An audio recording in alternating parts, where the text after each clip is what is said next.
What's up, guys? I'm Dell, and today I'm reacting to 4 short, true, scary stories by Mr.Nightmare. And I was watching them earlier, and I was like, might as well react to it. I don't got nothing else to react to, so let's get into it. Make sure to like, comment, subscribe, and stick around. And like, yeah, I ain't gonna play this girl.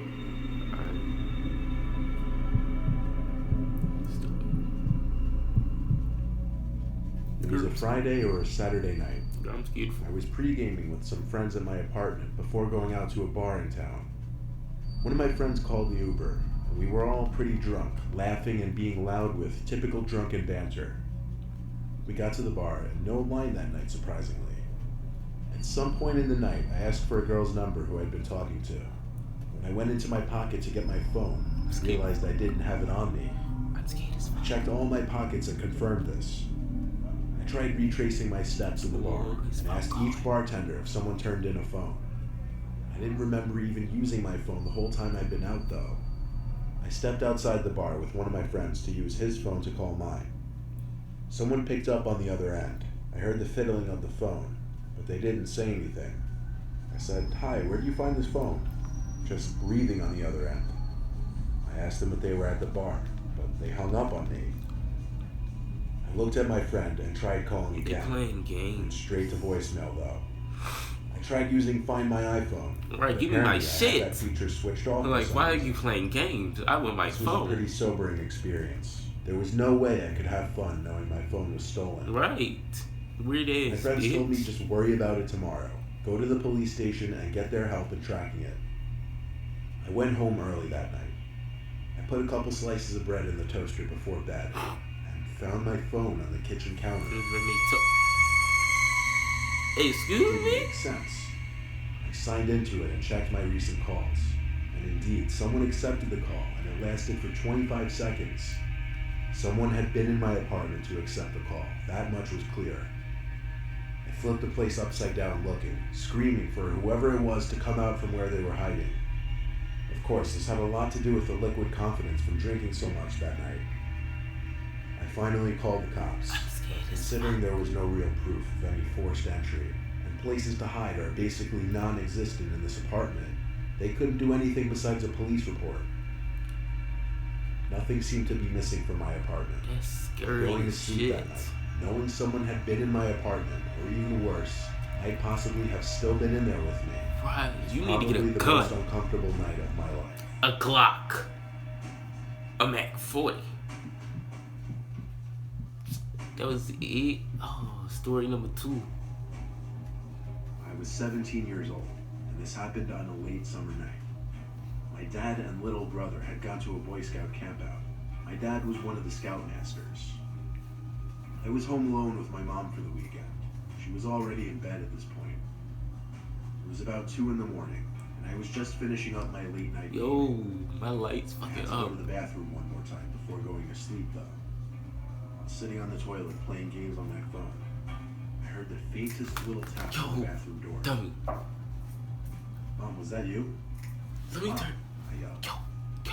It wasn't windy or anything. There didn't seem to be any logical way to dismiss it. I slowly and nervously opened the door, but there was nobody there.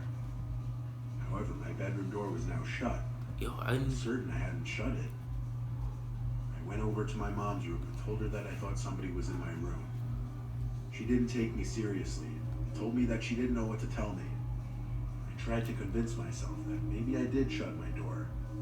I opened my door feeling extremely freaked out, and when I snuck a peek into the room, I felt like my heart exploded inside of my chest. I could see a hand sticking out from behind the dresser in the corner of my room. Somebody was hiding there. I ran to my mom's room and locked the door behind me. After quietly freaking out, telling her there's a man in the house, she finally believed me and went straight to my phone to call the cops. Oh, fuck no. I put my ear up against the door to try and hear anything going on outside. I eventually heard the man's footsteps come out from my room and slowly come closer to my mom's room until making it right outside the door, then stopping. I could see the outlines of his shoes through the bottom crack of the door. He tried the doorknob, but thankfully it had a lock.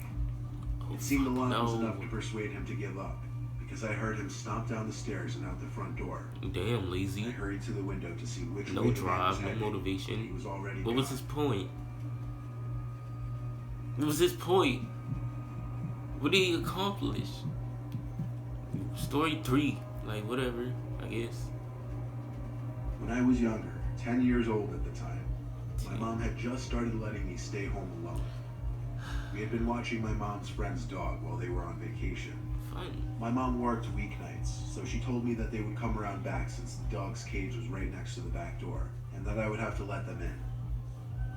I sat in the den by the back door, with the dog by my side while I watched TV. He then started to growl and bark, while looking out the window to the dark.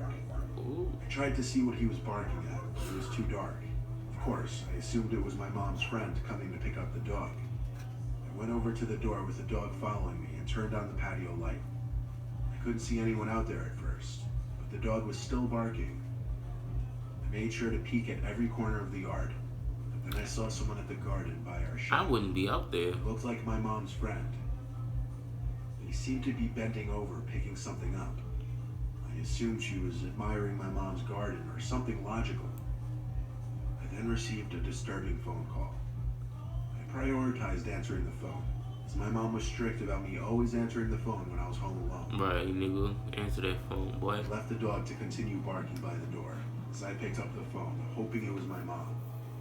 And it was. She told me that her friend wasn't going to pick up the dog that night, as they wouldn't be getting home until past midnight.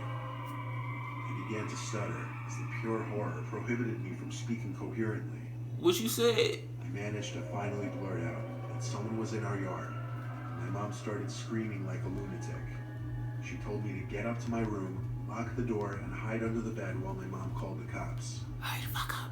I obeyed and lay there in silence for a good 10 minutes. Run. Until I got a knock at the door. I want some wings.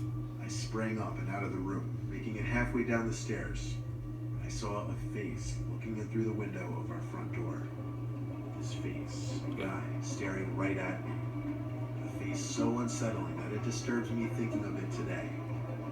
I screamed at the guy that the police were on their I way. would cry. He didn't move. He insisted on just staring at me like a statue. I don't like people staring at I ran all the me. way back upstairs, tripping twice. I will cry. I waited another few minutes before another knock came at the door, followed by muffled shouting noise. Oh, hell It no. was the police this time. They scanned the whole premises. The guy was gone. They took me into custody until my mom arrived at the station. After that incident, she started having a babysitter watch me again, all the way until I was 12. The babysitter better have a gun. Fuck.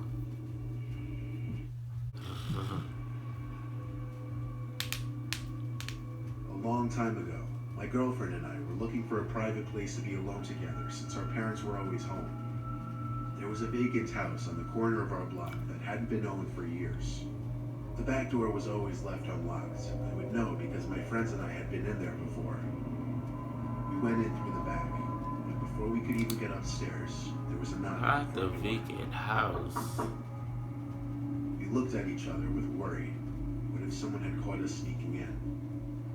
She peeked out the window. There was no one on the street. Minding motherfucking business. She made sure that the door was locked before turning back to me. I assured her it was just some kids playing ding-dong ditch. We made it only halfway up the stairs before the frantic knocking on the door came back. You fucking dumb? She checked the window again. The porch was still empty. She opened the door this time. Still couldn't see anyone. I wanted to look tough to impress her, so I stepped outside and yelled at the pranksters to try it again. I shut the door and waited behind it, hands on the doorknob, ready to throw the door open. You wanna be funny. I just waited there for at least a minute. Wanna be I was funny. about to just forget about it when I heard the blood-curdling scream of my girlfriend. I turned to see what she was screaming at, and I screamed as well. Just barely in the dark, we could see the silhouette of a huge humanoid figure very slowly making its way down the stairs. It was moving in a hovering-like motion. We ran past it just in arm's reach and left the house the way we came. We ran all the way back to my house, both of us out of breath. We know it couldn't have been an old person. They had to be at least 7 feet tall. Nobody was supposed to be living in that house, 7. though. I even asked a friend living across the street from the house. I'm He 5 said feet. it had been vacant for years.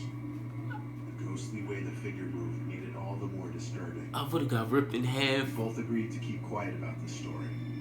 But I still occasionally have a nightmare or bad thoughts about that night. They look like Twixes. Oh my god, that was the end. Ugh. Yo, get scary. I'm scary. I wouldn't know. I wouldn't know what to do. I wouldn't know what to do in these situations. Would I bust up, get the 40, or would I be scary? But anyways, that was my reaction. Make sure to follow me on Instagram at yeadatdell. Follow me on Twitter at just__Dell. Follow me on Snapchat at Deli_100. And give me stuff to react to in the comments below. And I'll see you.